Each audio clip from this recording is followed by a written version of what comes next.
Hi, babies.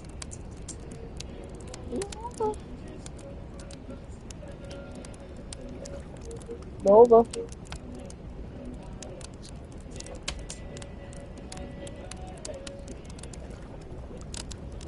Nova.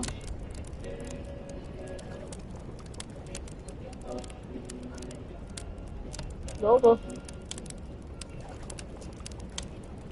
Hi, Kiki. You in my face. Kiki.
Nova. Nova.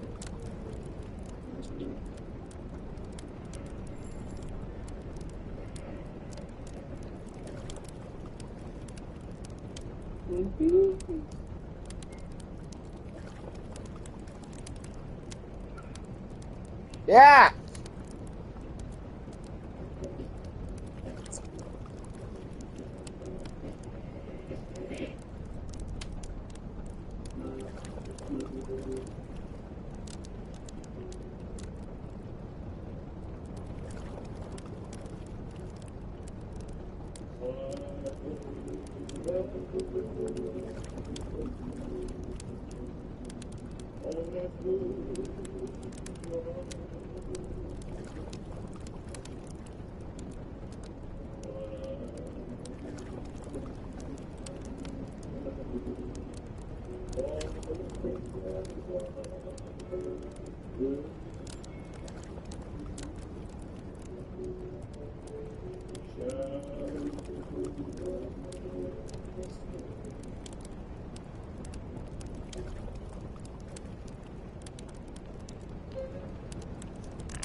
Over.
Nola.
What? No.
shooting.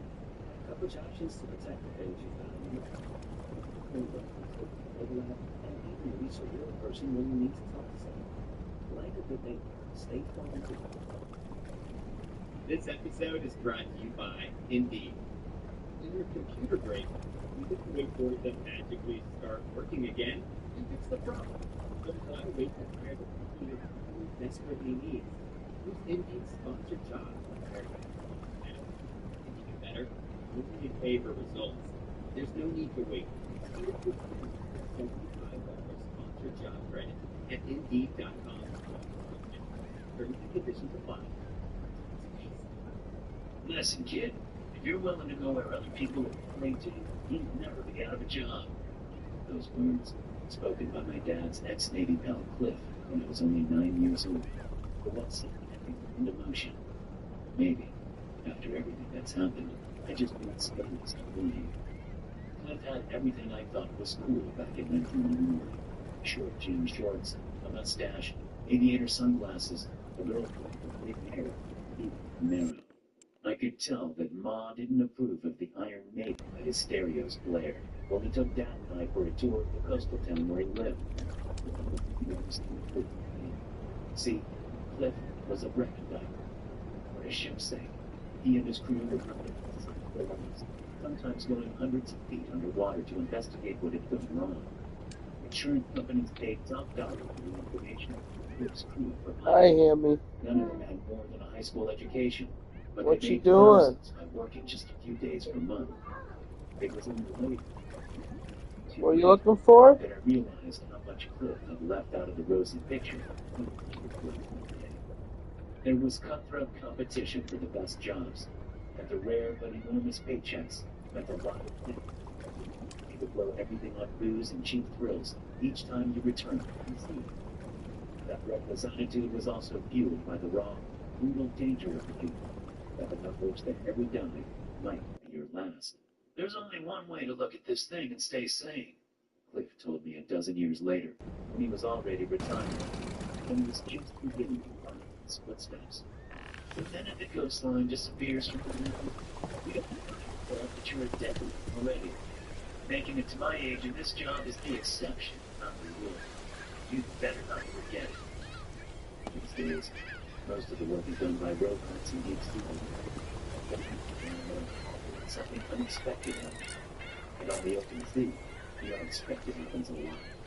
Cameras get blocked by guns, hulls and split in narrow cracks that drones can't enter. There are even objects that need to be looked at. Those objects used to be people. After the insurance gigs dried up, I found myself working for Cyrene Solutions, a company that specialized in those sorts of unusual recoveries. Unlike Cliff and a lot of other divers, I didn't get my start in the military. When I gave up in interviews, I always told the truth. I had issues with authority and hated how I looked because I was aircraft. Cyrene were the first to appreciate my honesty. They wanted divers with an unorthodox attitude. People who weren't afraid to break the rules and think outside the box.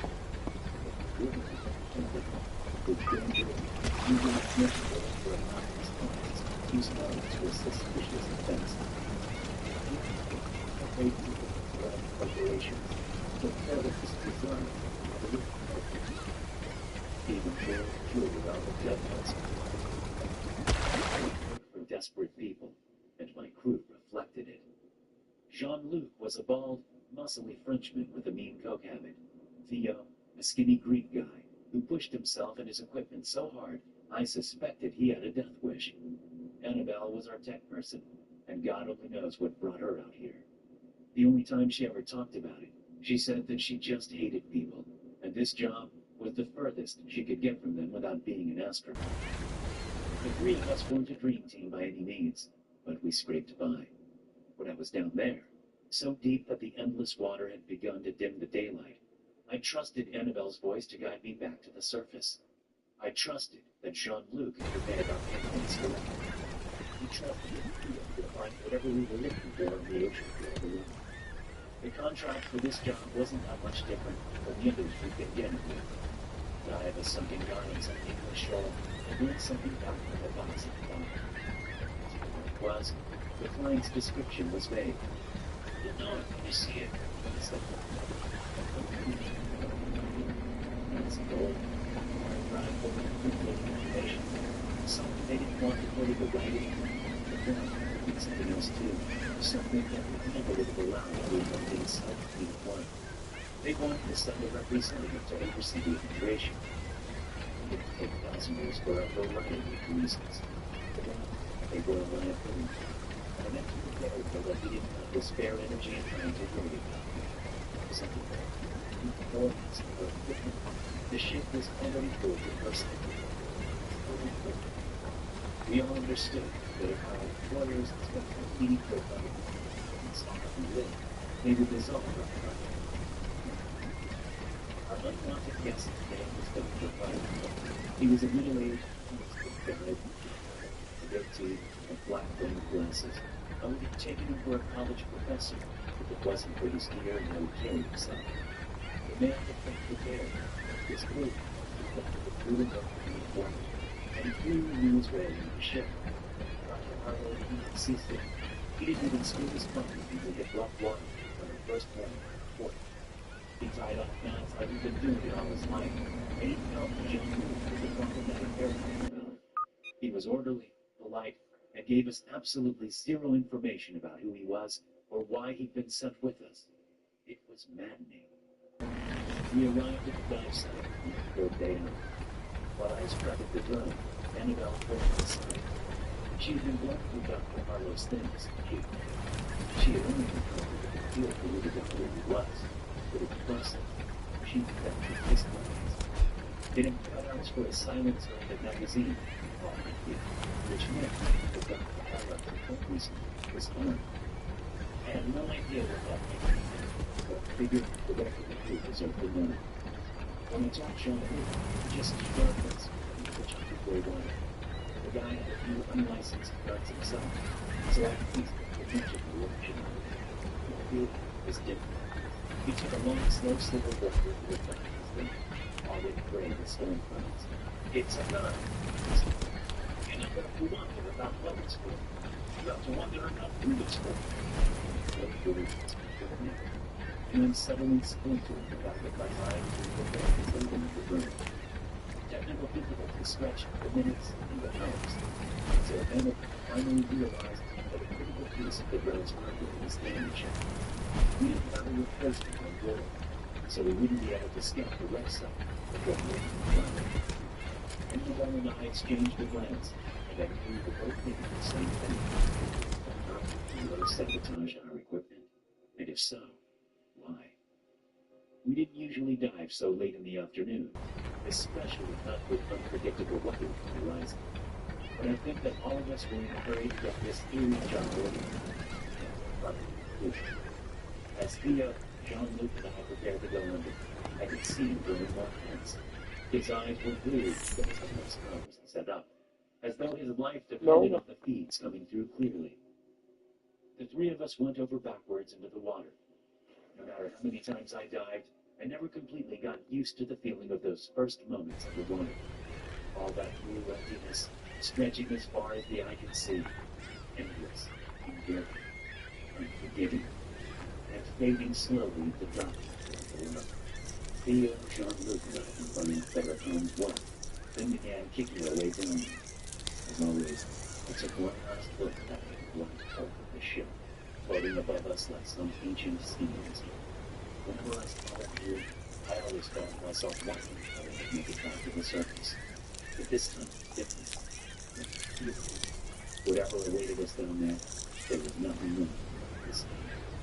It wasn't long before we noticed anomalies between the data that the plant had given us and the sight before our eyes. For one thing, the wreck was deeper than we'd been warned. We had enough oxygen in our tanks to do what we needed doing, but it was odd that the geolocation from the ship's photo recorder could be so inaccurate, unless it had been tampered with. Things only got stranger from there. Once we had the wreck and the sea floor on the site, we noticed several things about floating as though covered with a green ship. We had seen human corpses during our recovery operation before, and these ones were about what we had come to expect. Their clothes stripped away by the rain, their bloated, grayish-white flesh, half-eaten by deep-sea scavengers. The eyes were always the first to go. What wasn't was the way that the four seemed to have died. It was like each of them had tied themselves to something heavy, and jumped over the edge, with the wreck and the rest near the remains of short while later. Or it could just as easily have been Annabelle, Jean-Luc's thing, or even some other thing. When I pushed that disquieting idea out of my mind, we usually exchanged some dark jokes or gallows humor when we encountered bodies, but this time, nothing spoke. We all just wanted to get in and out of the wreck as quickly as possible.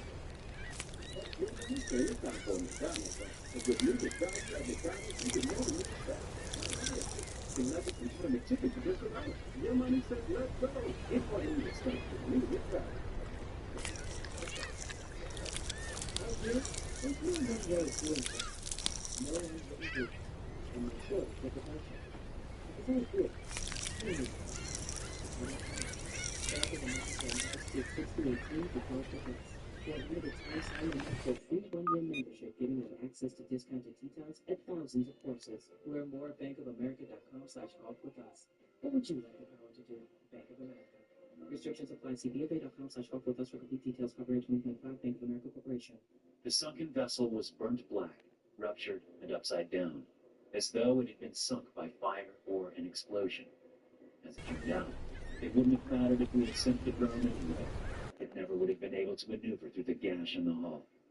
Theo, however, was able to slip through easily. Jean-Luc waited outside while I switched on my light and followed. So much could go wrong inside a wreck. You could cut yourself from jagged metal, you could blind yourself with the dirty that's over the wrong thing, or you could call for except holding the pitch footprints of your hair on the ground. I wasn't afraid of it, I could feel the wind, yet being inside of it, could breathe. Those tiny rust-colored fires floating in the water, the short range of the lights, I had heard of experience of criminals who had completely gone past me. We felt like a home that waited to fall like the river, scratched with the ground gas. The super ship's movements created removable. It wasn't expected by the but I think it's probably movement because we could not find evidence. It didn't think that in front, maybe it's even some of the deer ourselves floating around.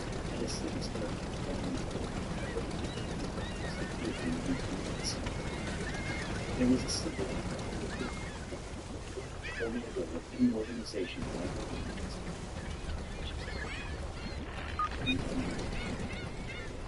the only specifics the client had given us, however, was that it would be found inside of a 7x3-foot rectangular box, probably with a shaded and quarters. The closer Theo and I got to it, the more that something felt deeper. Not all of the damage had been caused by whatever had sunk the vessel. There were the walls that something had bashed and cut it. Holding and burned even bullet holes. Theo, single-minded as always, started right following. But the door of the captain's cabin presented a problem where the two of them would have to be together. Here, the damage from the explosion was at its worst. Broken the interior of the ship. To make matters worse, the upside-down door had been partially barricaded with desk, chair, and whatever the room's occupants had been able to find. The only way through, was for one of us to pull back the jump while the other swung through. I would have loved to let Theo go first, but truthfully, he was a more skilled guy. Then he could help me out. He would be more able to swim free of the wreckage and get home. In his usual silent way, he nodded to me and pulled back the pilot down. I had to stretch out and twist to avoid hitting on the debris, and I made it clear. In the short-range beams of my lights, I could see that I had been right. Most of the damage to the ship had been done before it had been sunk. The cabin looked a little worse. The captain herself hadn't left. She had handcuffed herself to the side of that 7 by 3 foot rectangular box that perfectly matched the client's description, although they could have just said coffin and been done with it, because there was no doubt that was what it was, a fancy old. The captain's free hand was jammed inside of her, as though that had been her final act. Her face and abdomen were lacerated with horrible wounds, but there was a grim expression of triumph on her face. Her short blonde hair shifted in the current. It almost seemed like she was about to speak freely. So walking the best way closer, I saw that it was no illusion. Her throat and jaw were moving. I recoiled with a shudder as the moray eel swam out of her open mouth. And then I looked over her shoulder and saw what she had been doing in her final moments. There was a dead man in the coffin, but he wasn't like the others. He was neither handsome nor ugly, neither old nor young. His simple dark clothing and hairstyle might have been 200 years old, but they could have been purchased a few days before. His body was perfectly preserved, as though the sea life had been unwilling to touch him. If I didn't know better, I would have proven he was just as free. He bore no wounds from whatever. Here, apart from one, the ancient stake the captain had stabbed into his chest. The goddess has been crackled alive, nearly giving me a heart attack. I'd forgotten that all of this was being live-streamed to everyone 100 feet above. With its jewel-encrusted silver handle, the thing was definitely valuable. But still. I asked Annabelle if she was sure that was a good idea, and she hesitated. I don't think we have a much choice. Dr. Harlow here is holding the gun to my head. He said if you don't bring it to him, he'll kill me and leave you guys down there. There was a muffled bang and a cry of pain. My knee! You bastard! Dr. Harlow had shot Annabelle in the leg, just to prove he was serious. I had no doubt that he would do what he promised. Then, in a few weeks, maybe another crew would be diving this wreck, asking themselves what our bodies were doing here. I reached inside the coffin and wrapped my hands around the stake. It wouldn't budge. It didn't matter how hard I pulled or how I braced myself. It was embedded too deeply in the man's chest.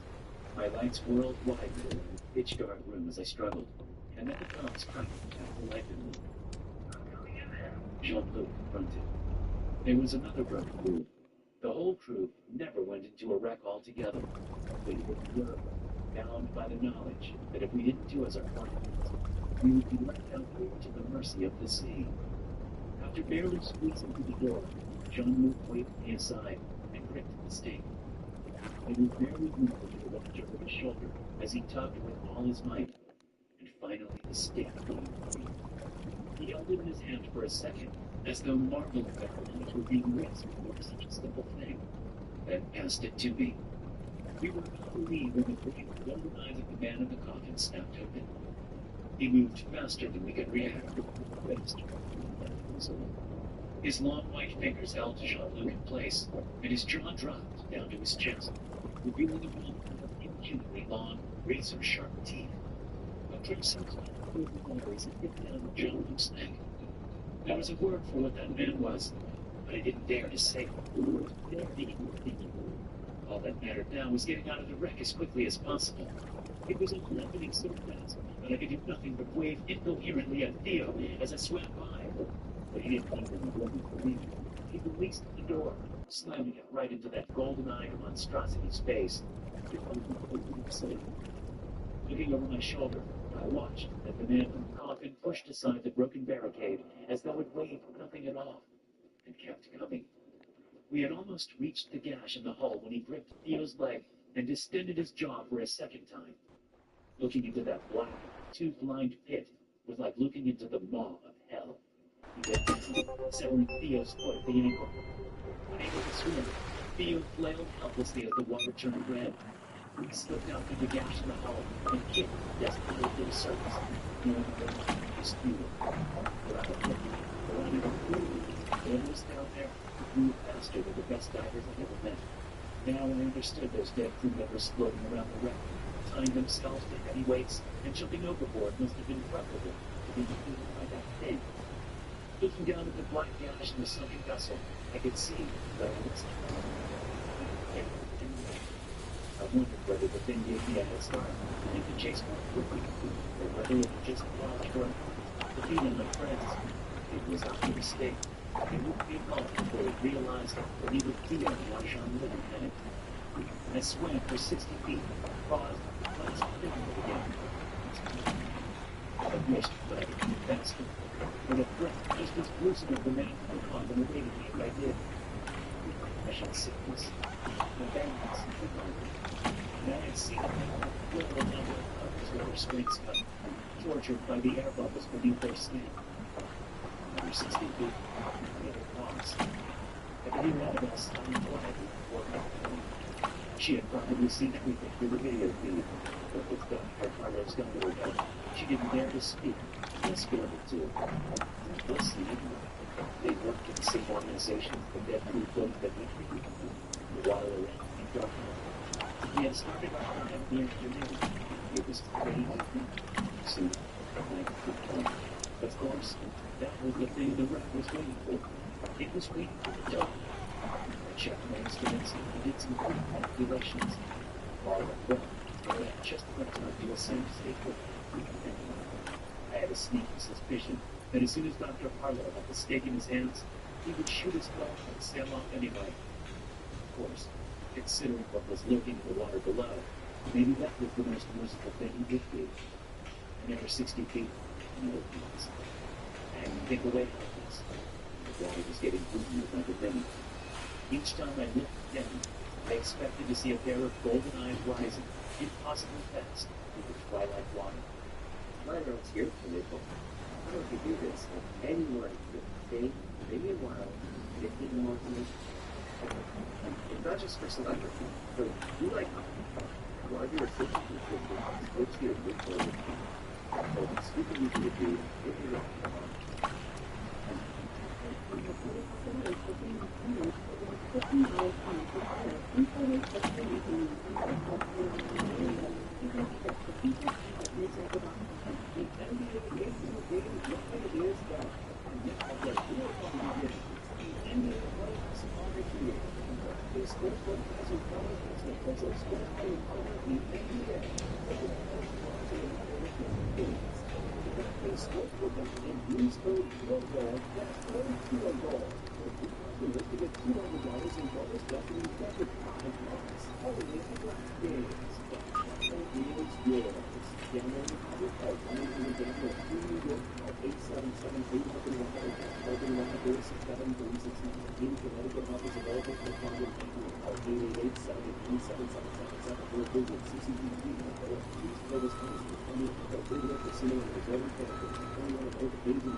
surface of the remaining cave.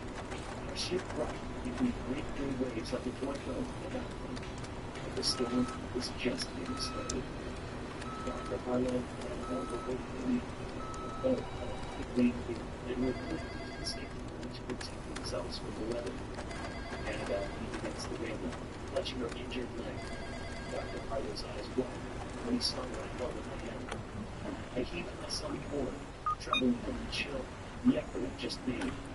Dr. Harlow gently leaned in Annabelle's direction and gestured at me. He wanted me to tussle his snake. That gave me an idea. If I missed on purpose just a little, making him stupid and picking it up, we could strike while it was distracted. I made eye contact with Annabelle, hoping she was picking up the message that I was trying to send. Then, real my own back. I miscalculated down. I meant for the stake to land at Dr. Harlow's feet. Instead, it flew over his shoulder and skimmed through a hole at the edge of the deck. A wave hit the guy and swept it into the sea. Harlow didn't scream, cry out, or die for it as I imagined he would. He just smirked slightly and disappeared beneath the waves. A horrible realization dawned on me. Dr. Harlow's employer wasn't the mysterious organization that had crewed the drowned ship below. His employer looked at him from the cockpit. Thank you for disposing of that. Harlow told me, as he waved to the gun toward the camera. It would have been awful to take it away. My client chose me. His inheritance salvage operation The purpose had just been to release the snake, so that filling of the coffin would go free. The others were ever meant to have made it back alive to the surface. Once inside the cabin, I changed out my vessel and into the warmest clothing I could. I still shooting. The sun had truly set by night, filling the sky a dark flame gray. Rain hammered down in sheets. The ship creaked and groaned. And it spread. And then a searchlight appeared on the horizon. At first I thought that Annabelle had somehow managed to send out an SOS. But my hopes faded when I saw the purposeful way the ship approached us. Dr. Harlow had arranged this too. The plan was probably to kill Annabelle and I, scuttle our ship, then sail off with a crew of strangers who had no idea about what his plan really was. Dr. Harlow ordered us to unflip the lifeline and stand by the railing. Annabelle and I looked at each other, confused. I couldn't have said whether we were planning to resist or whether we both just wanted to make eye contact with another human being during our final moments. Either way, the largest yet crouched in an armed deck. All three of us were not the other pilots, and Dr. Harlow lost his grip on the instant. It skidded to a halt between us, and while I knew I wouldn't find a friend, I did have time to knock it into the sea with a blow from a lifeboat oar. Peg teamed against the vein of her leg, and it was wrapped herself along the line to Dr. Harlow in one of his swift wheels. He turned to attack her, I brought the oar back to her, and struck it dead, careening him overboard. Annabelle had always said that she hated people, and Dr. Harlow was shocked. And even so, she hobbled to the railing to throw on the life preserver. The doctor, however, was nowhere to be seen. There was only vague, black dark seas, and the fast approaching searchlight of his hired ship. Then, a few moments later, a shade even blacker than the water upon the surface. There were only a few ragged strands of flesh over the doctor.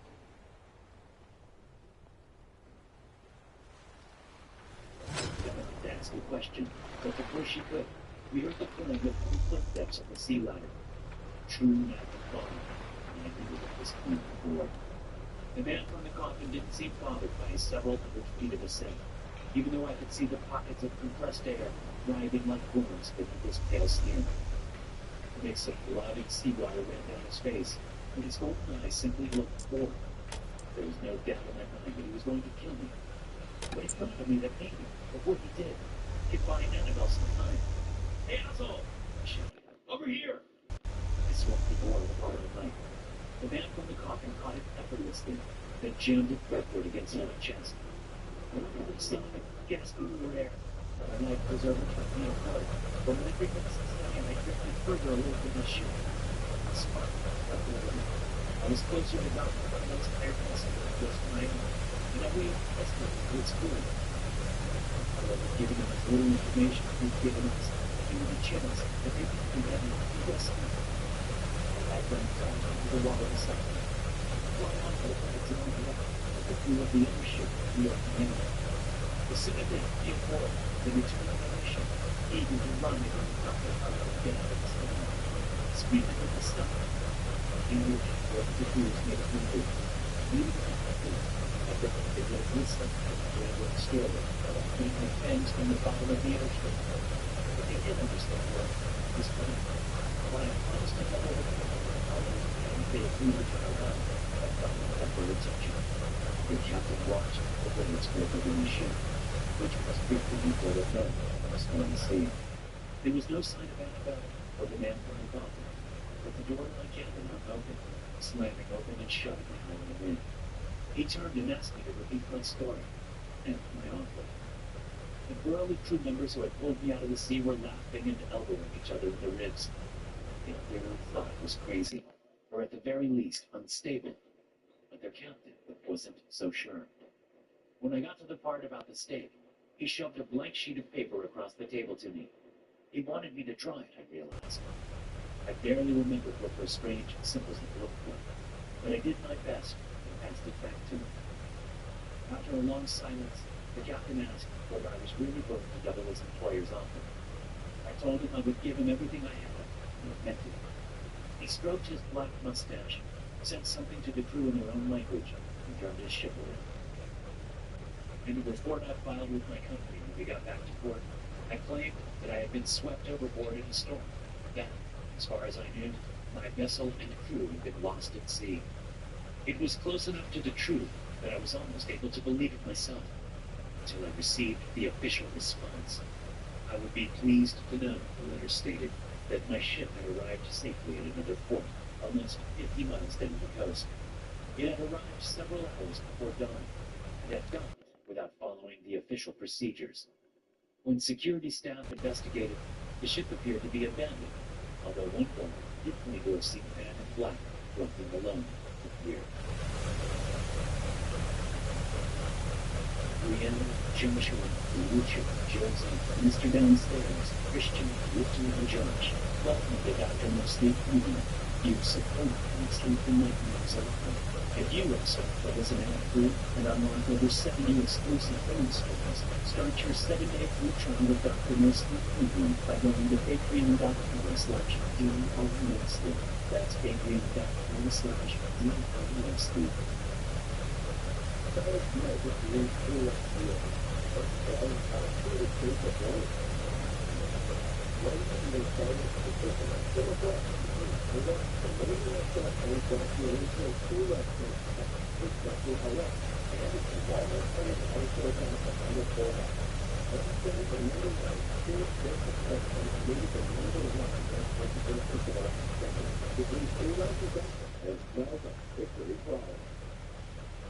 Fireworks here from April. Message to everyone. April. Wait. This is cool.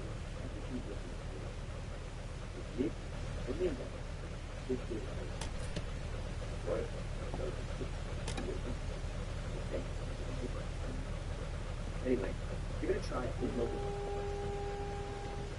$45 for 3 months permanent, equivalent to $15 per month for fire. Info rate for 3 months only, and full price plan options available. T's and D's extra. People turns at mintmobile.com. Craggy, barren, desolate, rocky. All those words and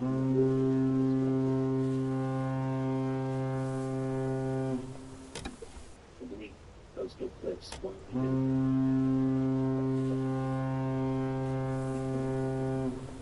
like the frigid gusts of wind. This is thunder. I have no idea why tourists even visit this remote part of the country. And it's a pair of tourists I focus my attention on while pretending to read the local paper, the Craven's Point Gazette. I ignore the quaint articles and dire weather reports, way more interested in the drama unfolding before me. Yes, Nick, we did order eggs Benedict, the waiter says, forcing a smile onto his face, even though he has every right to scream and spit at the woman seated before him. He nods at the plate of food that had been skimming him. And that is our eggs Benedict, perfectly poached eggs, and a large medallion of Canadian bacon with extra cream. Do I look like I play hockey? The woman barks, her head snapping up so she can glare at the waiter. The waiter, a smile still glued in her face, particularly. Any sane person would, when presented with such a perplexing question. I would have to say that you do not look like you play hockey, the waiter finally answers, breaking the cold, cool silence that had filled between them. My apologies, other than assumed. No, I do not play hockey, she says. Do I look like I plant maple trees? Now I see where the thankful side is going for this. The poor waiter, the guy who simply wants to make some tips for the next 3 months, before he heads back to whatever Ivy League college he attends, probably after forking over scholarship money. I sigh and get up from the table, setting the newspaper down by my plate, so it's obvious I'm coming back, and head for the restaurant. On my way, I lean close to the waiter and whisper. To his credit, he doesn't twitch a muscle as I say this. Instead, he clears his throat and says, I see what the problem is. Are you not happy with the Canadian bacon, man? Well, first, I'm American, I said. Second, eggs Benedict comes with ham, not bacon. And certainly not some pruny rooster-looking Canadian type of bacon. I understand. The waiter's voice muffles as I step into the restaurant. I wasn't just trying to save the guy's bacon. I do have to pee. Coffee on the right room, like there's a hose hooked from my mouth to my blood and my kidneys. When I return to my table, the horrid woman holds a self-satisfying smile. The one people end up with bullying someone into getting their way. Her companion, an equally ugly-tempered-looking biddy, sits just as smugly, tearing piece after piece off a croissant without eating any. The neuroses of the privileged are something to behold, all right. I sip my coffee and am not surprised when the waiter returns with a new plate of eggs Benedict, a huge slab of the completely wrong kind of ham wedged between the egg and the English muffin. The woman says nothing, just ignores the waiter as the plate is delivered, then digs in ferociously, as if she hasn't eaten in days. Her companion continues to shred that poor person. May I get you more minutes, please? About face away from our table, please. The response says, all smiles as possible. Of course, the waiter gives a short bow before retreating to the safety of the kitchen.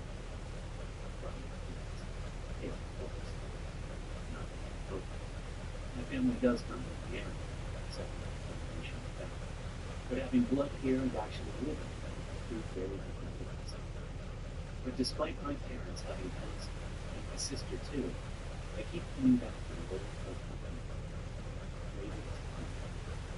Population 350 locals with vacancy. That 350 locals plus 3,000 fugitive students. Although, since Craven's Point is one of the best lobster fishing towns on the coast, I wouldn't really say there is an off-season. Folks here work all year round. It just happens that 2/3 of the year, they all wear oilskins and rubber boots, manning lobster traps and fishing nets, while the other third of the year some wear polo shirts and khakis, while they keep from punching Canadian bacon-eating twats in the face. I take my time finishing my lemon coffee seed muffin. After about 30 more minutes of inane running, the two despicable women finally moved up and making sure everyone in the day knows the way it is to bring back every penny of change, because he certainly is not getting a tip. There is a collective sigh of relief and the door closes on the even the other tourists look reflective. Not that they won't put their vacation feet on the vacation weddings, but simply sorry, I do that. I say that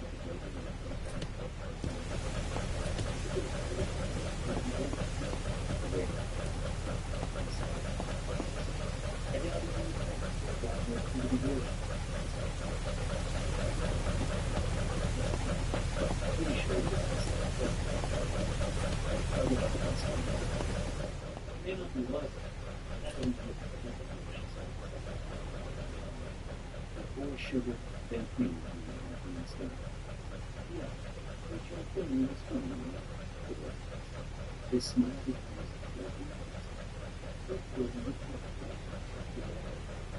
the debate rages in my head. I could deny the risk from myself, even though that's as far from my intention as possible. Or I could admit the risk of million questions about my friend's book. Having shut out an award-winning bestseller a decade ago, and Steve, people are curious. The agent and the publisher are both curious too. The problem is, I don't have an answer for any of them. The reader, the agent, and the publisher. I write all the time. I just don't write anything that could lead to another critically acclaimed blockbuster story. It's cool. It's sort of even when the schools don't make us sit on the website, despite it being confused the window. But every day is Sunday for vacation.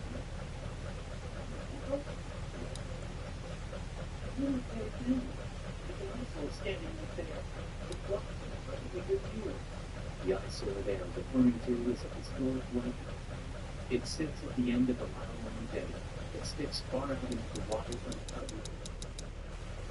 Or someone could renovate it and then turn a handsome profit as a bed and breakfast.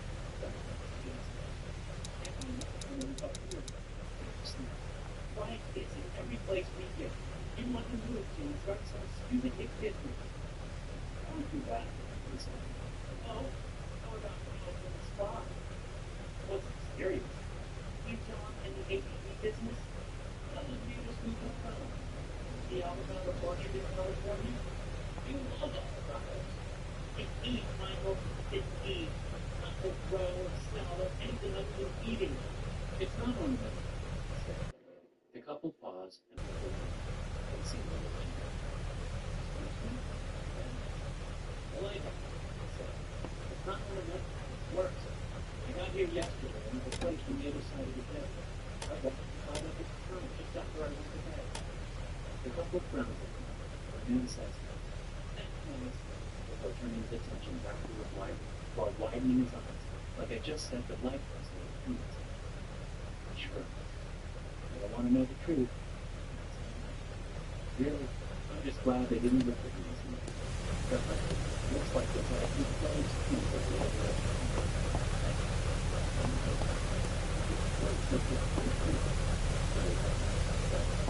Gee, you didn't pick me over. But you're working on me. The bell dings, his head squirrels away toward the kitchen. Gotta get back to work. Do you mind if I stop by something in the shop? Maybe for something new? I'm about to tell him that yes, I'm under lock. But he's gone and heading into the kitchen and barking at the phone. Turns out, barking stuff. Considerably less than a tourist. Still.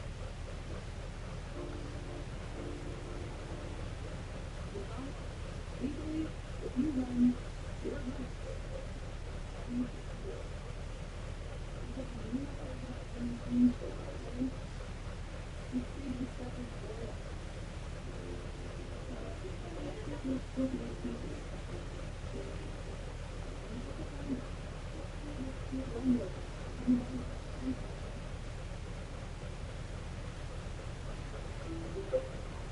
This is Javanya, one of Dr. consultant. Oh, wow. A real person. Yep. I'm here with everything from selecting the perfect window fitting to you've got a complicated contact. No problem. You help study a professional movie. You can also see this out fast and quick. I'm glad I could do more. With everything you need. And the parking lot, man. Stop Ron Fox on the top and get for 50% off at minimum ticket. Ron Fox on. Please assistance very hard. I finished my coffee. Throw a lot of cash on the table because I feel sorry for the way got Yeah. Oh. Head outside. Thought you were hammy at first. And a gentle back from the bestseller none of his Roleplay. But a decade is a long time. I said I thought you were hammy at first. I was about to say, come here, hammy. To go between books, and my business manager thought I should be more practical. I may have with the roll of rooms and set away, then back into the apartment. Like the next morning, wind my way first out of Clayton's Court, and then along the coastline to the rotting mansion in the local evenings and split the room. I don't know why it's called. My parents didn't know what it was called. Even my sister tried to find out before she died of breast cancer a few years ago. There's no record of the name origin. The locals either What? Yeah, I was listening to deep sea scary stories. I'm fishing, going out to a spot right now, but yeah. I listen to the radio as if there's a radio on here. I listen to podcasts. It's a beautiful morning for I'm just so tired, so when I'm starting to doze in and out, I'll turn on the podcast and just drive the boat around. When I reach the open, Oh, sue me. Oh, it's relaxing. When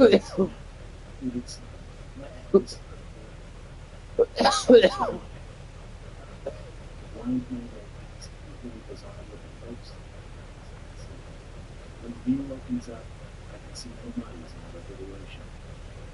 Then the split lane blocks my view. The place was considered a mansion nearly decades ago. But with the proliferation of prefab McMansions popping up all over the country, the split room barely poses anything like an equivalent. 6 bedrooms, 8 bathrooms, a huge kitchen, a den, a sitting room, a solarium, 2 dining rooms, a living room, and a breakfast room, all squeezed into about 6,000 square feet. I use 1 bedroom, a kitchen. Sometimes the city, since it looks out over the ocean. Other than that, you barely touch the place. Like a living ghost, just which is a weird thing to do. The front door opens with barely a touch, and I stare at the room. Hello? I call out as I open the door the rest of the way with all of my shoes. Someone here? In the kitchen! The voice calls me. I sigh and stares, closing the door. Then I make my way back to the kitchen and throw in a very big smile. Jordy, I say to my agent, what are you doing? Jordy looked at me. Not Jordy, but Jordy. Massively successful literary agent of the Boston Bank. On his business card, seriously. In his late 60s, with a shock of wild, unkempt white hair sprouting this way and that from his freckled scalp, Jordy has more energy than I do, and I'm just shy of 20 years younger. Gordo! Jordy exclaims as he licks mayonnaise off his fingers before placing the top piece of bread on a sandwich he's helped himself to. It's been a while. Jordy, I repeat, what are you doing here? Well, I'm glad you asked, he says, taking a huge bite, which he does not bother chewing and swallowing before he continues. Things are changing at the agency, and I wanted to talk to you about it face to face, man to man, mano y mano. Yes, I directly covered furthest from the fridge. I open it and pull down the bottle of bourbon and shitty occasion. Already telling something like this. What kind of chicken? Pour me one, Jordan says. The plate up here was crap. The taxi ride to your place was the worst. No Uber up here in the sticks? No. He pours you a glass. I hand a glass to Jordan, and he takes it with a huge grin. He has bits of bread stuck to his front teeth, but I don't say anything. At least. You see, Gordo, Jordy says after a long swig of bourbon, we are paring down our client list. And I'm in tough. I didn't know you were Jewish. No. Oh, it was a joke. Good one. Didn't need to come all this way to Who said anything about dropping you? Stuffing more sandwich. Oh no. I'm here to offer you some seriously great work. Surprised, I step pulling further so I can look back and focus on Jordy. He smiles at me, completely sincere. Great. What's the work? The novelization of the upcoming blockbuster movie, The Dancing Queen. He holds his hands out like he's presented me with the greatest gift ever. Pretty great, right? What the fuck is The Dancing Queen? It's a biopic about the life of Agneta Feldstock, of course. Dancing Queen, get it? No, not even a little. Go back to one. What the hell is money also? Agneta Feldstock. Jordy overly enunciates the Swedish extended name as his own terms from celebratory. She's one of the members of ABBA. ABBA? Like the band? That one? Exactly. This is quite an honor. She even requested you write the novelization because she loved the Swedish translation of your own book. Well, yeah. But what a book, right? Well, it's a novel about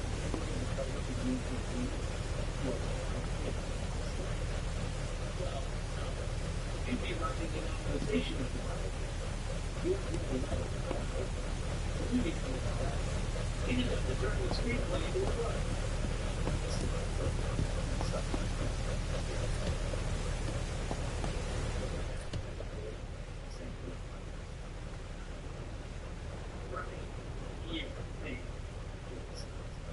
What is your thing again? A one and done author? Big hit, no follow-up author? Pretentious prick that needs to pull his head out of his ass or be lost to obscurity author? Which thing is it again? Thanks for coming by, Jordy. I give him a hard stare. It pays 6 figures, Jordy says as he wipes his mouth with a napkin and then tosses it on the counter. Why 6 figures? Plus royalties, which rarely happens with novelization. Those tend to be black me. Work for hire gigs only for them. Your amazing agent negotiated a 10% royalty. He stands there like he's waiting for me to cheer and thank him. I stick to my burger instead. It's a standoff for a good 5 minutes. He waits for gratitude that isn't coming, and I wait for him to leave. I say finally in something class. Thanks for coming by. What is wrong with you? Cody snaps as he looks around the kitchen, searching for something. He finds them. Paper towels. Ripping off a handful, he actually wraps up the rest of his sandwich and holds it up, shaking in my direction. You're about to be a footnote of early 21st century literary history. You could have been one of the greats. Thomas Pynchon, David Foster Wallace, Fred Easton Ellis, Matt Conroy, the Johns, Updike and Irving. That's the pantheon you would have been included in. I ain't dead yet, George. Bitch. Any one goddamn book will be worth something. I say, take a deep breath. Jordy shakes his head. Iron. He walks out. He holds the paper towel wrapped sandwich up. Thanks for lunch, asshole. You'll be getting the separation of services letter by registered mail next week, followed by an email with exact details on how the agency will handle the dissolution of our partnership. Looking forward to it. This episode of Drugs You Must Have. Say it. But these are the ones who really need to live. Like a good neighbor, stay home is there. What is that action? What do you need to check with? When you come talk to your agent, just use the public email. Coverage options to protect the things you value most. File a claim right on the State Farm mobile app, and even reach a real person when you need to talk to someone. Like a good neighbor, State Farm is there. Eczema isn't always obvious, but it's real. And so is the relief from Ebglyss. After an initial dosing phase of 16 weeks, about 310 people taking Ebglyss achieved victories in K or other cancers, and most of those people maintained treatment experienced through the 1 year treatment engagement. Ebglyss, whether taking 20 kg, 250 milligrams per milliliter injection, and a prescription medicine, treat adults 12 years of age, to weigh at least 20 kilograms. Others, your extra, also without hepatitis, control, prescription therapy, defect skin, without cannot use alcohol therapy. Ebglyss can be used with or without topical corticosteroids. Don't use if you're allergic to Ebglyss. Allergic reactions can occur and be severe. Tell your doctor if you have new or worsening symptoms. You should not receive a live vaccine. You're to get Ebglyss. Before starting Ebglyss, your doctor if you have a parasitic infection. Searching for real relief? Talk to your doctor about Ebglyss and visit ebglyss.com or call 1-800-RX or relief visit 545-597. A couple of seconds later, they hear the door slam. Just a second after that, they hear the door open back up. Then footsteps down the hallway. I have to call a taxi. He says and holds up his phone. And this Wuthering Heights reject of an estate has shit for cell service. Landline is right there. Behind the wall, it's for you. Stuff out. Then they change the phone. You know what? I'll drive him. It'll be fast. Fuck you. I shrug and walk out of the kitchen, leaving him to his car. With drink still in hand, I head to the den and shut the door, blocking out Jordy's voice as it booms. Yeah. He shouts. Let him for something stupid like that. It's the same address where you dropped me off. Yes. The New York guy with the hair. That's me. How long? Are you fucking kidding me? Hello? Hello? I hear the phone slide down and stop my feet. The beat stop, then start, then stop, then start, then stop. Where the fuck are you? He shouts. In the den. Stop, stop, stop. Door bursts open. I'll take that ride. A little busy. Replies everything aloud. It's hard work being a quick in the 21st century literary history. Fuck you, boy. Don't be a bitch about this. Before I can reply, there's a loud knock on the front door. Any answers outside? Think I'm not fucking. I shrug and get up. Jordy blocks the door, then slowly moves a little away. When I open the door, I'm both surprised and not surprised to see who is standing next to me.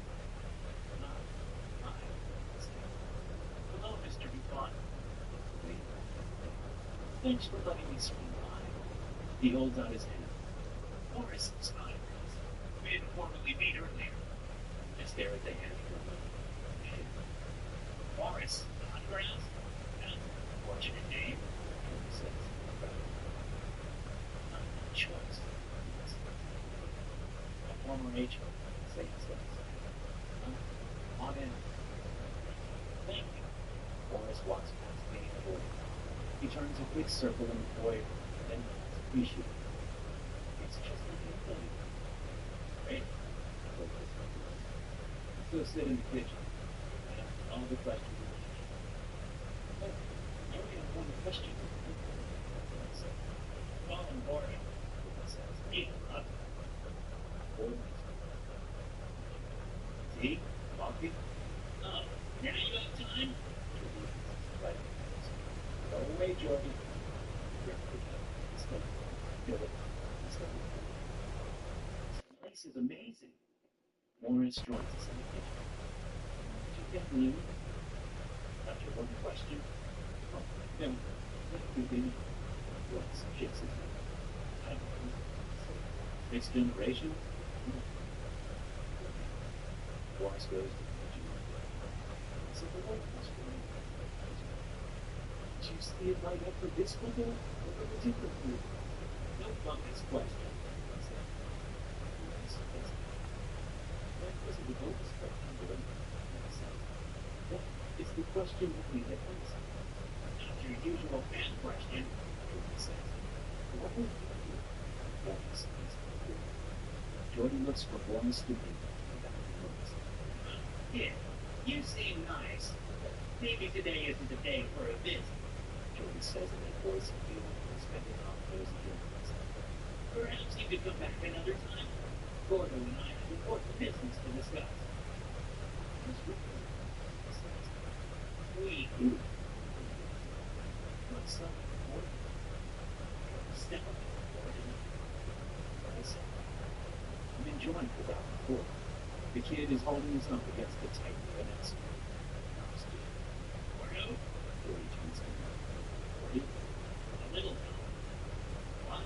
Who knows you're here, Mr. Cole? What? Jordan responds. Give me confused look. Knows you're here, Mr. Cole? Morris repeats. Everyone in my office? Not that it's any of your business. Why would you know that? Morris says. What the fuck is this? Jordan looks at me. Is this some bit? Did you put this kid up to this? I have no idea what he's looking at. I said. Bella whistles. They take it. Who wants tea? Was this one way typically the order? Morris says. I know I'm come off the screen. But if you answer my question, I'll be out of your hair immediately. Then he looks at Drew. I can even give you a ride in my town, Mr. Roleplay. A shuttle bus leaves every half hour to the airport. I'm kidding. I look at Drew. What do I do? Answer the kid's question so I can get out of here. Morris says. Morris says. And don't even think of trying anything on the way to town. I stuff crap in the car with mine. I can kill with two fingers. Why use fingers when you can use a knife? Morris asks. Then he bursts out laughing. I'm messing with you. Then he stops laughing and stares at me. Which room do you want? Sit in. You can see? No, Shake my head. I've been cool about all of this. I think it's time to go. Thanks for coming by. Maybe I'll see you at the cafe again. I'll be avoiding that cafe when we're playing. Yes, of course. Morris smiles. Care for that ride, sir? Sure. Jordan laughs. I'll take weird with manners over stupid with an ego any day. That last part was about me, wasn't it? Yes. And then show them both to the front door. Have a safe ride into town. Nice meeting you officially, Morris. Go fuck yourself, Troy. Morris waves. Jordan looks through the door. I slam the door and go back to the kitchen and finish making tea. I ended up just filling them up with burger instead. Back in the den, I opened the document I'd been struggling with. That's exactly what I was doing. Before I even saw her, I knew we would be together forever. Shit. And I hated going away from these weekends. Did That's all I have been able to write. I drained out the mud, burned my throat, belch, then reread. And reread. I finished the mug and refilled his kitchen, then returned and reread the sentence. Jordy can call me whatever he wants to. All I care about is getting this damn sentence out of my head once and for all. And I know writing a novelization of one of the A's in Olive would not be the trick. I finish the second mug of bourbon and go for a third, and a fourth. By the time the sun is set, the bottle is empty, and I can barely keep my eyes open. I stumble from my desk to the couch up against the wall, collapse in my desperation. I've come away fast, my fists swinging this way and that, swatting empty air as I struggle to pull myself out of my drunken stupor. It's all right, boy. It's performance. I scramble up to the countertop and stop at the takeaway, finally finding the cord and turning the thing on. Standing in my den is Morris's knockbox, and he holds a knife, a very long, very sharp knife. Brienne, Joshua, the Witcher, Josie, Mr. Downstairs, Christian, Ricky, and Josh. Welcome to Dr. No Sleep Preview. Your support helps keep the nightmares alive. If you also want to listen ad-free and unlock over 70 exclusive bonus stories, start your 7-day free trial of Dr. No Sleep Premium by going to patreon.com/DRNoSleep. That's patreon.com/DRNoSleep.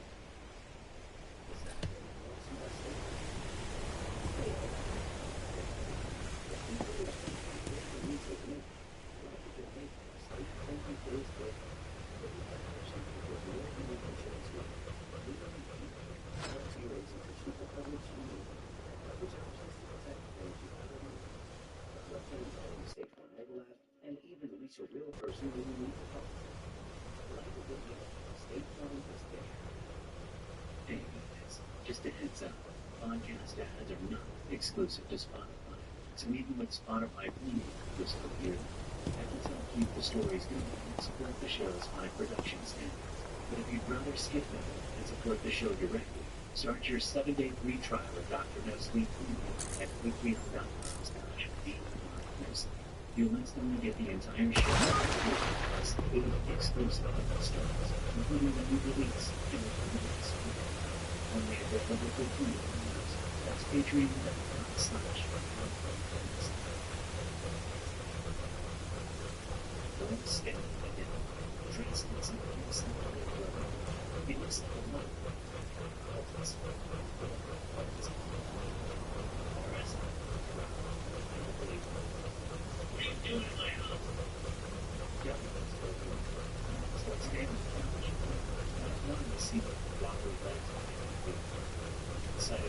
Makes me think she and Lucas would be a very bad thing.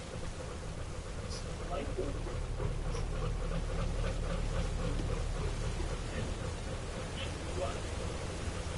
I hit up the little choking me back down. I better take time from the room with a wave of motion. I close my eyes, then reopen them quickly, remembering there's some stuff.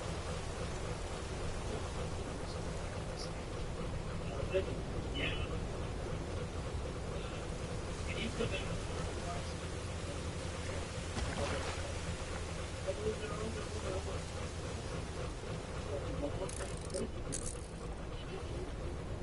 I realize he's holding his green hat behind his back. His forehead showing like a bundle of pencils. Ready? I searched the dinners. There are plenty of dangerous things. They are plenty of deaths. Why don't you put this in and we can put it in this thing? Lawrence shakes the folded robe at me. Wait, we don't want to get caught short with non-fixing. No. And he throws the robe at me, hitting me in the face. I tried to straight for the fire.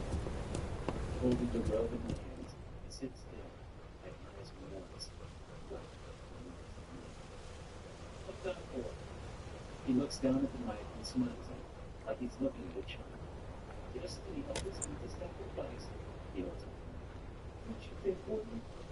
Sacrifice isn't a subject I usually dwell on. I say, put on the door, Gordon. Morris points the tip of the knife right at me before I answer. Please. Sure. Yeah.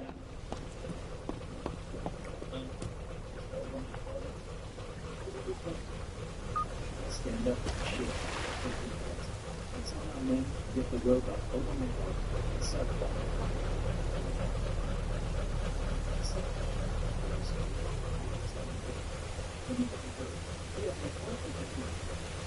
Several things go through my mind at once. That proof, Morris puts her head with food. Which way does it go? The implication is what it takes. What did you do to Jordy? It's my voice. It's not quite a shout, because I'm not that dirty. It's close. Don't you know this is like that? You don't just fucking let him escape alive again. Things come. A second later, I hear the front door. She knows. His voice goes by the door. He's not focused. They make sure all the doors are open. All the police. The screech is something that can clear her throat. Spinning around, I see two more robed figures lurking in the shadow by the windows. Their crimson rays running against the glass. They notice the color of the Guys, shadow. who the fuck are those people? Well, servants come. One says at the tail of the driveway. Just like footsteps behind make me hurry out down the clerk's steps, so I can whirl around and face the two X-Men troops. It's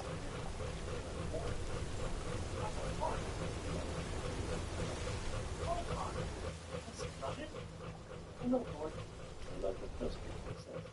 Hello, the next. The other faces are familiar too. Locals who I have seen summer and summer. Mr. Troy, who owns the auto shop. Mrs. Carla, the librarian. And Joe Bonner, the handyman everyone uses when they need minor repairs done to my governance. Tick-tock, boy. Tick-tock. I walk away from the house and realize I'm back in my place. Quickly, I change my trajectory and angle my very slow backward retreat so that I'm cutting diagonally against the driveway. Tick-tock. I say, Tick-tock. then I spin and repair the boat. It's the most beautiful thing I've ever seen. Freezes me in my tracks. The lighthouse. It's all lit up.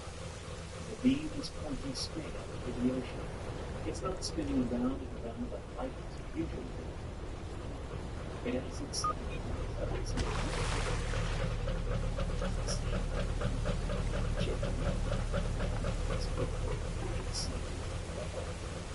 Morris places his hand on my shoulder. I flinch, but don't shake it off. See who? I ask, transfixed by the lighthouse. Of course, Morris says. The others give it a shiver runs up and down my spine. Shall we? Morris guides me forward with his hand still on my shoulder. Shall we what? Don't call it to us. Morris says to the other still the person who's ever spoken to me because, well, we're going to call it to us.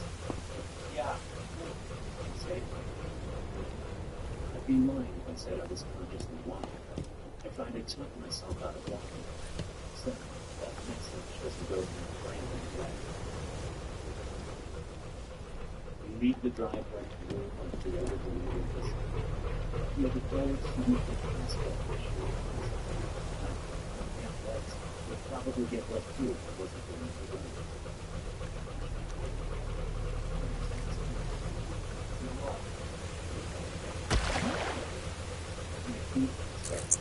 I shiver in the cold but never stop walking.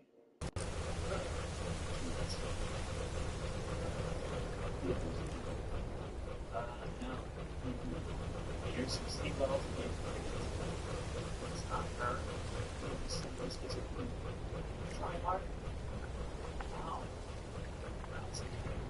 He said, look down and throw the light. His hand held a gentle voice on my shoulder. Instructions.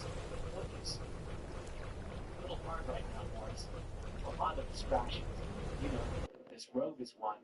And just walking in the wet grass at night before the lighthouse, it isn't exactly doing its job. There are hooks following us. And it makes me wonder if I'll ever feel good about becoming a letter writer again. I'll play broken to read my first practice.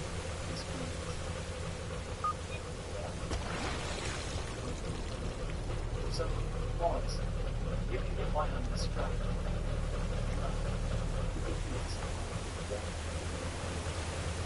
I smell both of the things. I smell the tell me what's going to happen when you get to the lighthouse. Make a conscious effort to start that. But if you're in the next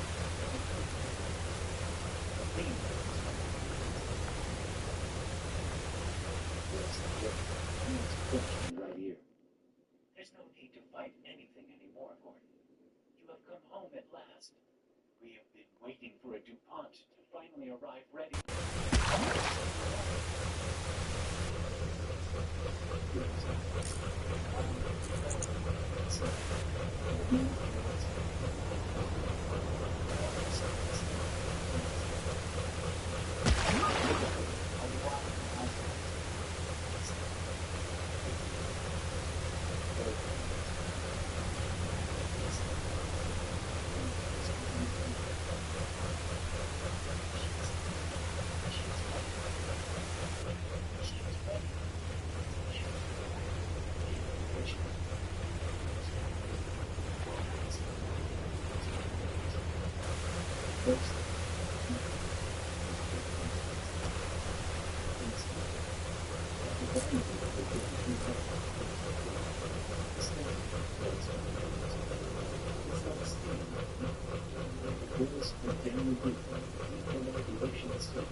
Firmly pressed against my ear and keeps me.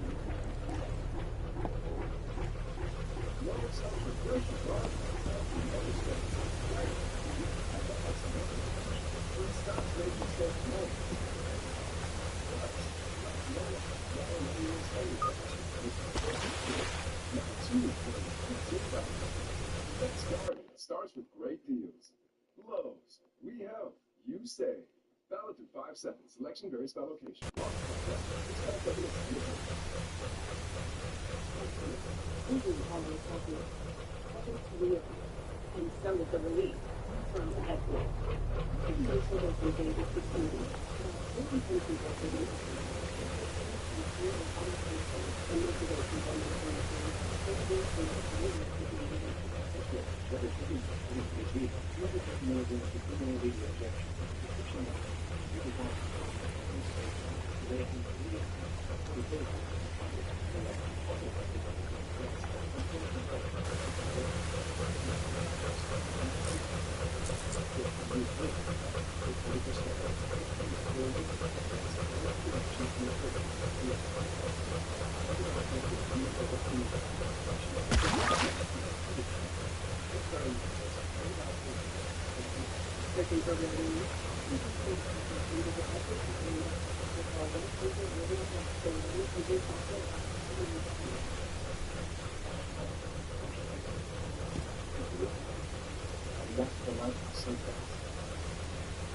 But I guess you can say there's a lot of things for me.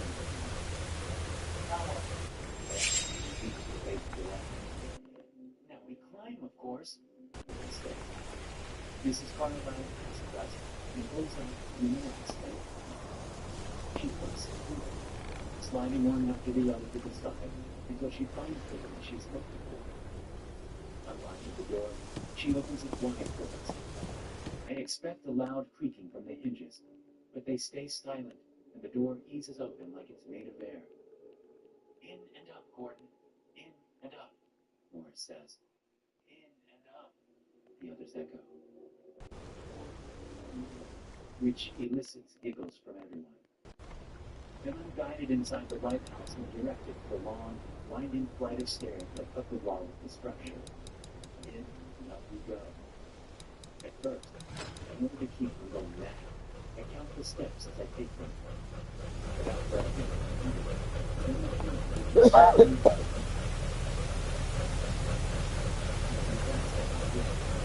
instead of just lurching to the side and sending myself tumbling over the thin roof.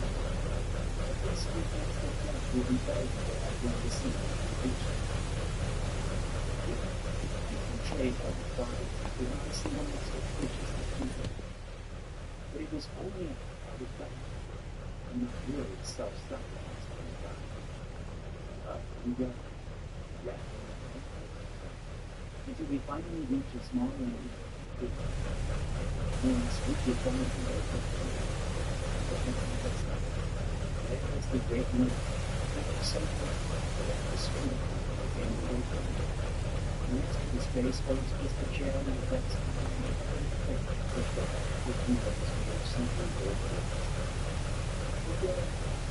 One skier to this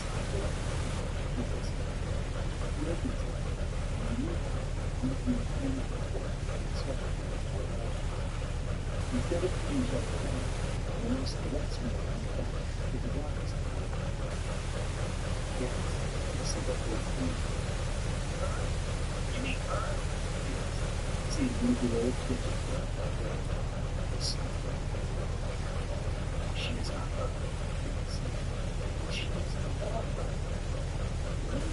To the chair, and from each one is secured to a chair with her mouth shut by duct tape.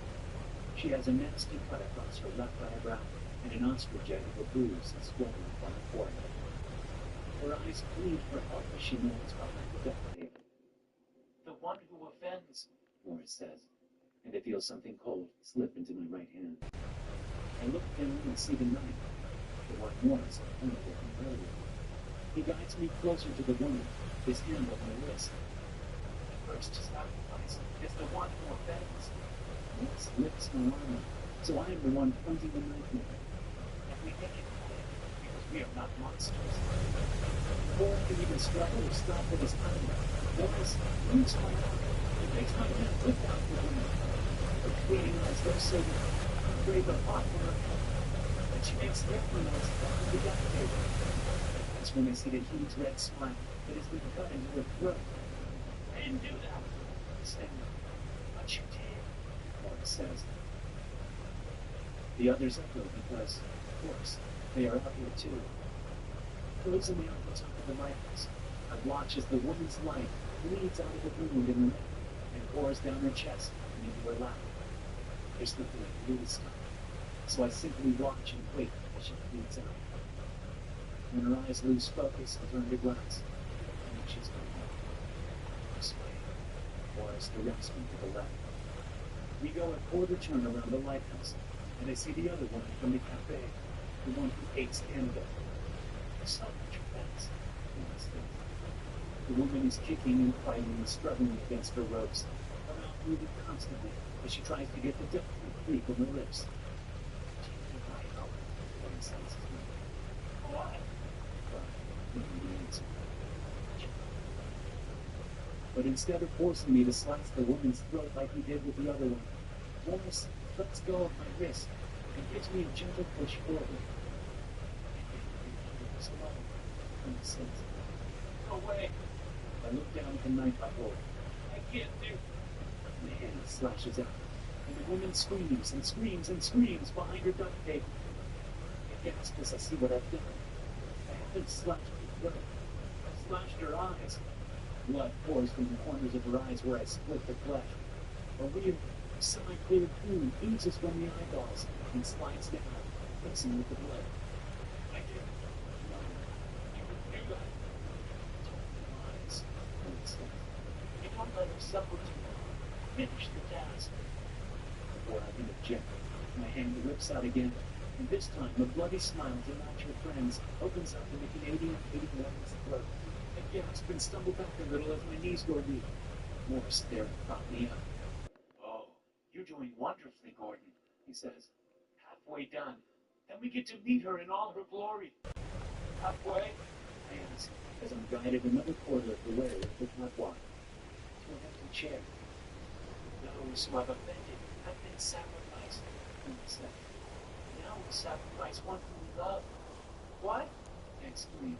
What's that mean? It's all good, Gordon. Joe says and pushes past me and Morris so he can take a seat in the empty chair. I've been prepared for this my whole life. Did you know my grandfather was a loving sacrifice too? She well, he was. She explains and settles into the seat. He places his hands on his knees and smiles up at me. Ready? Let my loving sacrifice bring her to us all. To us all. It was echo, although they are one less than. I said, you fixed my house for last summer. Yeah, sure. It makes great ice. That's wonderful to hear, Gordon. I am glad I could be as much service as I could. Morris, a fucking way. What? Dying? On the side of the moon? Well, Indiana. Morris said, I look back to see Joe's throat wide open, his face filled with the peaceful bliss as blood flows from the slash. He locks his eyes, looking and tries to say something. What?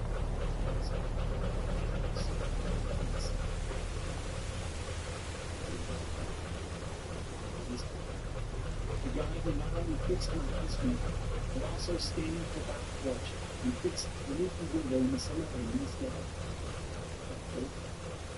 Spin away, ready to punch the knife in the forest's chest. Stand there, ready to die. My hand paused in the midst of it, and let my tongue fall in the sun. Because I don't want to kill it. Really do. I'm lost inside, because it's hard to focus on anything except for the song, and for the ocean. It's something. Yet, it is also extinction. A voice in the wind. The song comes in like the wind, bursting against my head, my body, my soul. I sway, enraptured by its power, by its essence, by its love. She waits, Gordon, Morris says from a million miles away, right in front of me. Yes, it's right in front of me. Shut up. For some reason, let's smile. It's one of those moments.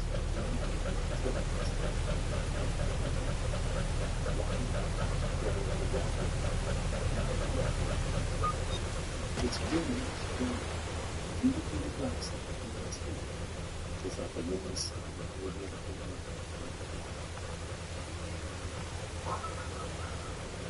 There is someone sitting in the chair in front of me. I know this person. This person has been a part of my life for so many years. This person is a no. This person is someone who has known me, offended, or wrong. There's no other way of doing things. No other way than the source of the country.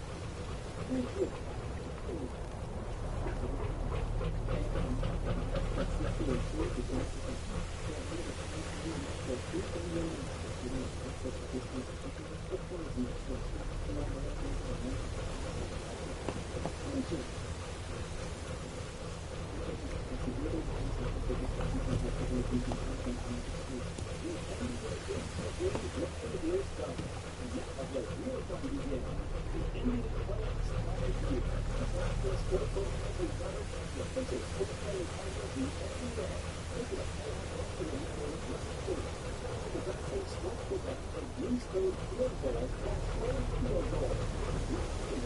$200 in bonus value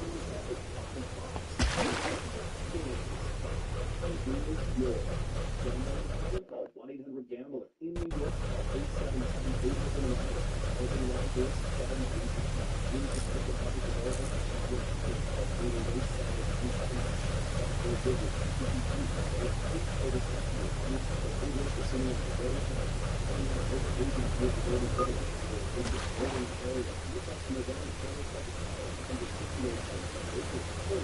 Thank you. limited resources, you play and do that place like it's all you. Sure. I say again about the you didn't need to fight us. He fights against the roads. Yeah, that's what I think if I need always been good in this guy. Yeah, this thing is just up. I want to say, this is well, taking it.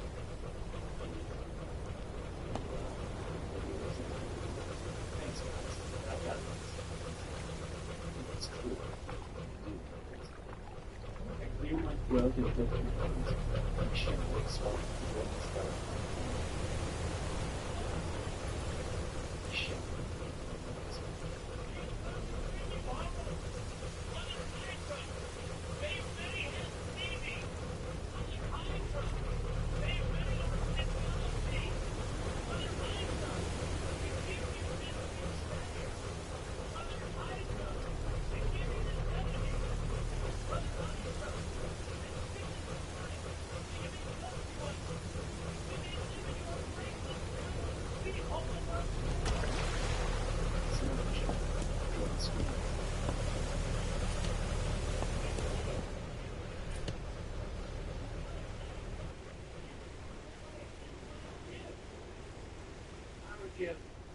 Says, and I hear the uncertainty of his voice.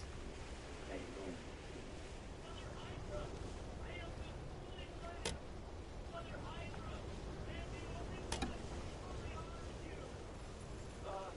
That's enough, Gordon, Morris says, and I hear grumbling from the others.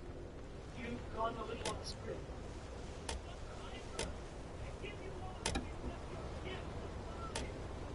Now hold on, Gordon, Morris protests. He moves into the light, as I expected he would. I slash. He cries out. What have you done? He gasps as he falls to a knee. Gordon, what have you done? I watch him collapse at my feet. His life spilling out of the grin in his throat. His blood dripping from the bleeding of the catwalk and down under the side of the line. The others try to escape. With the bodies caught, killed, collected at my feet, I stand once again in the light, in her light, Mother Hydra's light. I pray to my throat, but I cannot slash. It's the god of time! My blood has been entwined with yours! I cry out as the waters at the edge of the lighthouse's beam churn wildly. Come to me, Mother Hydra! Come to your family! The water churns, churns, churns. Then 1,000 tentacles explode out from the surface and shoot toward me. They freeze only a fraction of an inch from my body.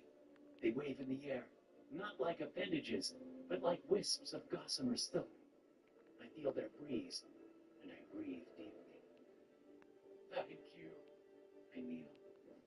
A tentacle touches the crown of my head, and when I look back up, the beam of light is off, and she is gone. Return to the deep where she lives and watches, and will wait for another of my blood to re-strengthen the bond in 100 years or so. I have no clue how I know all of this. I simply do. Then I look at all the bodies and sigh. I have some housekeeping. By the time I am home, after having taken care of business and dumped the bodies out to sea, my own body is exhausted in a way I have never experienced. Except that my mind is home. I feel wide awake and buzzing like a noise. I sit down on the deck, open up that document, and read the words. Or, in song, I knew because family does family, and who are we? Why? Without that dream, the future exists. Stop the road. For 6 days I tell them stop. No one comes knocking on my door. No one interrupts me to ask if I've seen Morris, or Joe, or Miss Drummond, or Mrs. Carlyle. No police ask if I've seen 2 missing tourists. And no one from Jordy's office calls wondering where he is. I am left completely alone. And after 6 days of writing, I had my new manuscript finished. And on the seventh day, he rested. I say as I stagger away from my desk. And as I wake up, I realize I'm moving around. I say, today, the split now sleeps, and made whole again. 7 new souls have joined Dr. No Sleep Premium. Big welcome to Alexander, Patrick, Josh, David, Fallen, Kayla, and Monica. Your support helps keep the stories coming. If you want to experience every story ad-free and unlock over 70 exclusive bonus tales, start your 7-day free trial of Dr. No Sleep Premium today at patreon.com/drnosleep. That's patreon.com/drnosleep. Hey everyone, this episode's a little different. I just wanted to take a moment to give a big thank you to all the new Dr. No Sleep Premium members. Seriously, your support means everything to me. It helps keep the show running strong, and lets me keep making the kind of stories you come up for. So I figured it's only right to give you all the proper shout. With that said, let's get into the list. Huge thanks to Tyler, Rhonda, Celiana, Sarah, Jess, Jensen, Andrew, Anani, Daniel, Mike Mayo, Bianca, Casper, Alex, Anna, Matthew, Patience, Bubblegum 420, Mercy, William, Greg, Peter, Kendall, Spitbrook, David, Charles, Goat Boat God 1932, Melissa, Rosanna, Cold Heart, Jaden, Trevor, Abby, Amber, Aspect, Jim, Captain Carla, Shay, Leah, Gandhi, Nicole, Gavin, Klaus, Mike, and last but not least, SW. That's the list. Thank you all again for joining Dr. No Sleep Premium. Every name represents someone who's helping keep this show alive. Truly appreciate it. Whether you've been listening for years or just found the podcast recently, your support means more than you can say. I'll be back soon with another show. But until then, stay safe out there. And thanks for being part of the Dr. No Sleep Premium.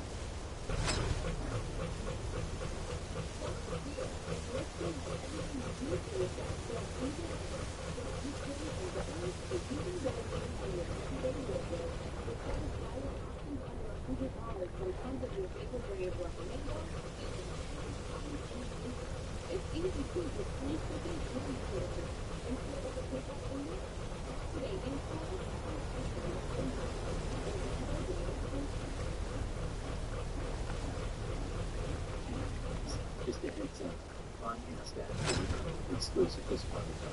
So even though it's part I do this still movie. Please help keep the stories moving and support the show's current production standard. It would be rather stupid to support the show directly. Start your 7-day free trial of Dr. No Sleep Premium at patreon.com/newsletter. You'll instantly get news on the show at free, plus 8 exclusive stories, including the new release, Months. Only a reputable premium members.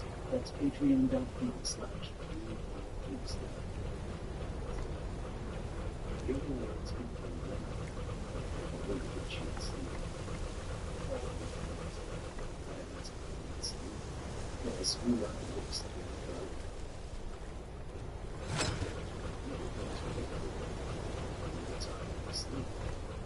She had heard me. Jesus, you worked before me every single day. She couldn't have heard me. I never leave anything if there is nothing to leave. My work doesn't come home.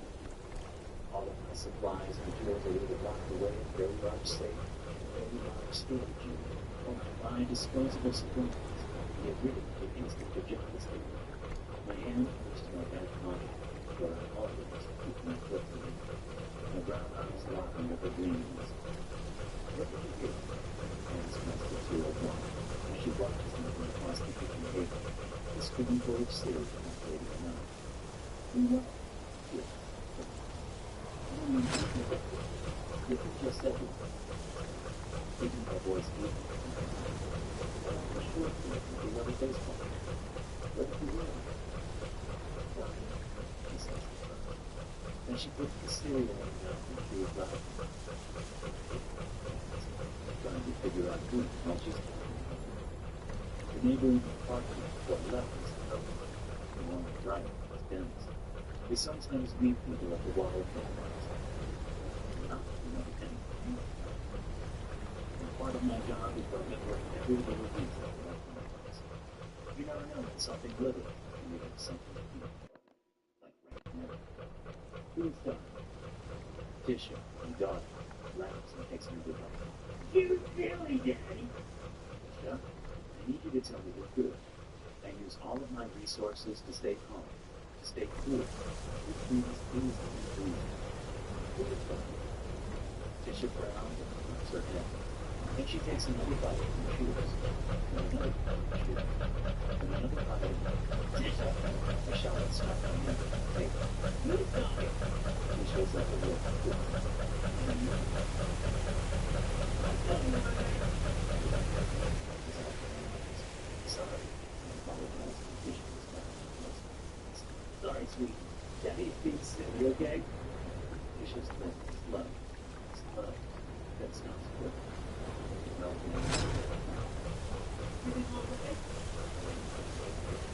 I'm banging chicken. just telling the story. It's Ready, Fisher Boy? Tisha nods and makes the name stick. Then she watches me very closely as she does it. And Sexy laying over the phone. I wait for the question and announce it comes. You need something to call? Sure, babe. I give Tisha an exaggerated view, which would usually get a giggle. But I can see that consciously. What's up?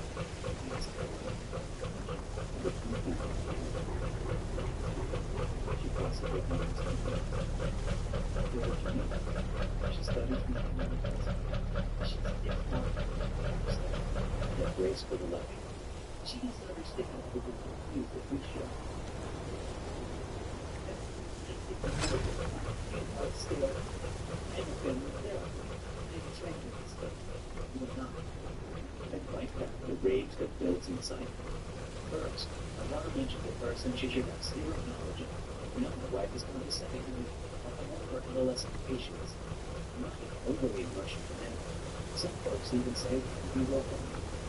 The feeling running inside me is not good for me. Dude, oh my fucking god, man.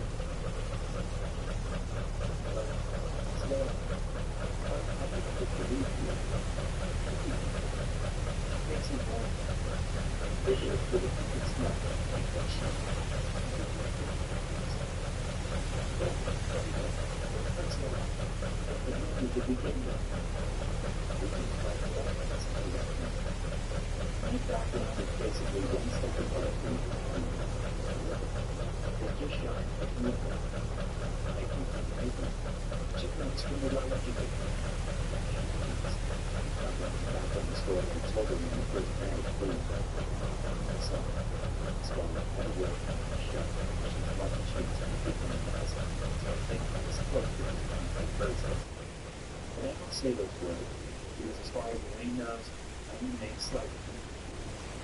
The rest gets stored as bundles of 20 in a very large safe, or a very large storage room.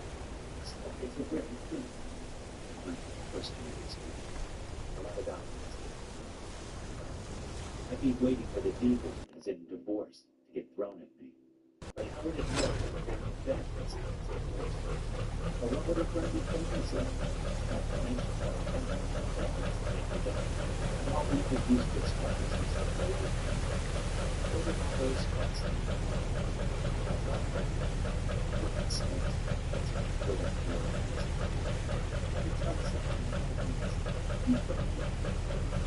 the voice of the world is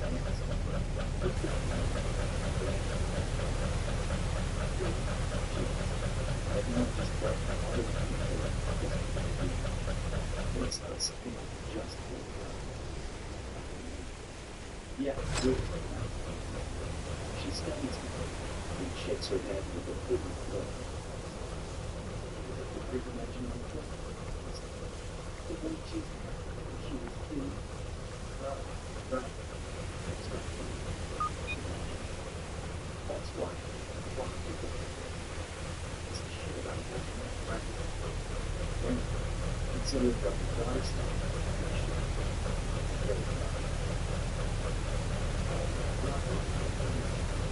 When she was gone at work, they were closing a little too strong. Not that my taste matters much in this matter.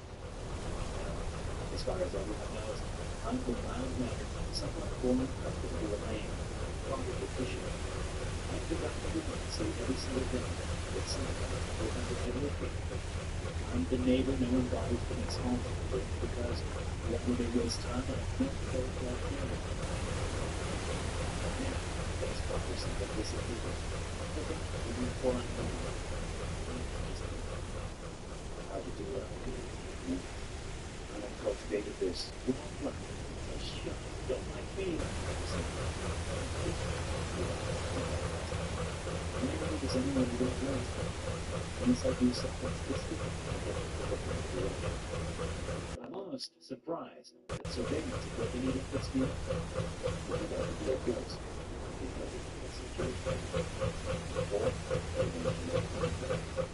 I return to the kitchen. All done? Yes, kitchen. As she starts filling one from her bowl. Yep. She snaps her lips, dropping I take the bowl from her and go to the sink to wash it. So, Mommy tells me that Dottie is your friend. John looks taken down, but decides to skip that word in case it upsets Fisher. Dottie might not be a man.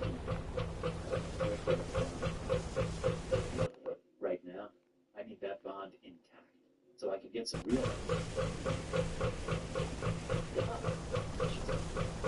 It does. Elaine says a schooner not over. I think it's just a natural progression to watch Elaine eat smug shit for meal. This man with the yellow baseball. It's like a sleep ball. She saw it. Fisher. I could not sleep. Fisher once again. I close my eyes and shake my head. Then I open my eyes, give my daughter a huge smile. But I can tell she's not fine. I screwed up. My daughter is too smart to move forward. So I let the smile fall away. That man who got the baseball bat the bat from down the court. No one should have seen it. Not like the what? Why? Because my good one, it's just down in Fisher. Well, Mommy is very good, and Mommy is perfect. So there isn't a lot of time for Daddy and Mom. Daddy says because Mommy is the biggest time. She despite himself. It can be controlled. Can't let things slip. Yes, well, it's not controlled. So that I shouldn't say this. Even though the imaginary proof is 100% true. Daddy also says you are rich and won't share. Fisher said, and he won't let everybody chuckle his daughter. Why would he say that? Because you have $1 billion in the state.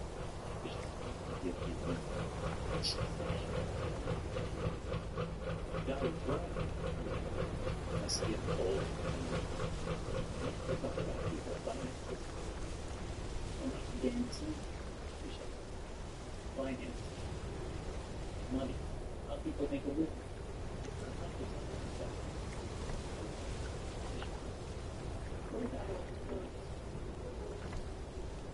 Never leave this here alone. Don't miss your chance to get 40% off under 5 like paint, outdoor and home section, and more. Shop our exclusive deals that will get stolen all the way down. Great for two. Not only yours now, join the free today. You'll get the same thing. Oh, we have Tuesday. No program subject to transportation.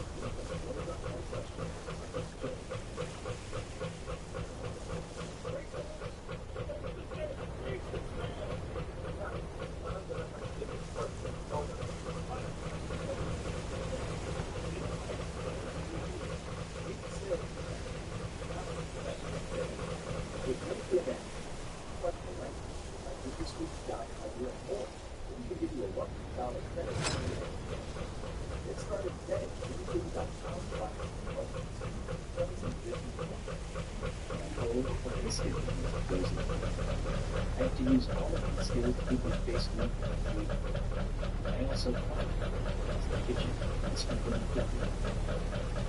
about money in the sake of weird. Talking about finance. That's trouble. And I need to know the expense of Mine said that the wall of the garage. Tisha looks over at the fridge. Can I have some orange juice? I slowly walk to the kitchen table. I sit down, clasp my hands together. Yes, take it. I know all about this stuff. It's okay, Tisha said. I really want some orange juice. I'm studying a second. There's this one. And yes, not correct. It's too much of a Did Donnie tell you not to go? Tisha shakes her head. Who told you? No. My hands squeeze together so hard that we don't. Tisha goes. Stand for the fuck.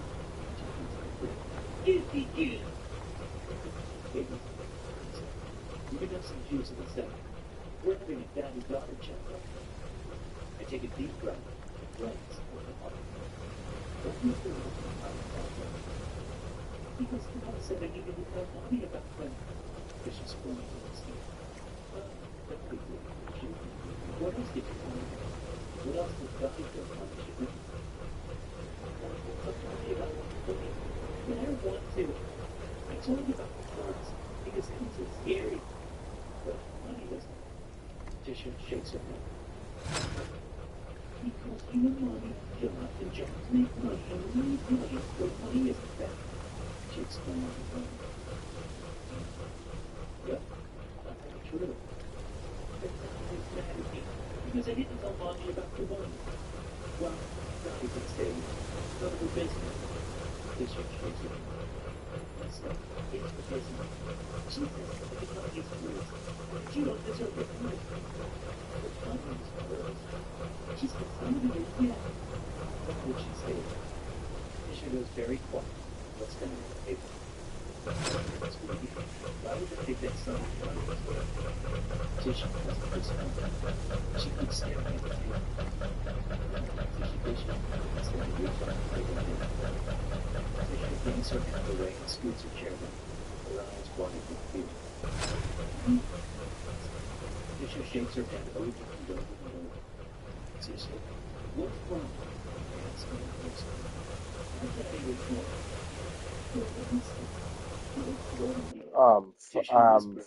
This is yeah, this is bullshit.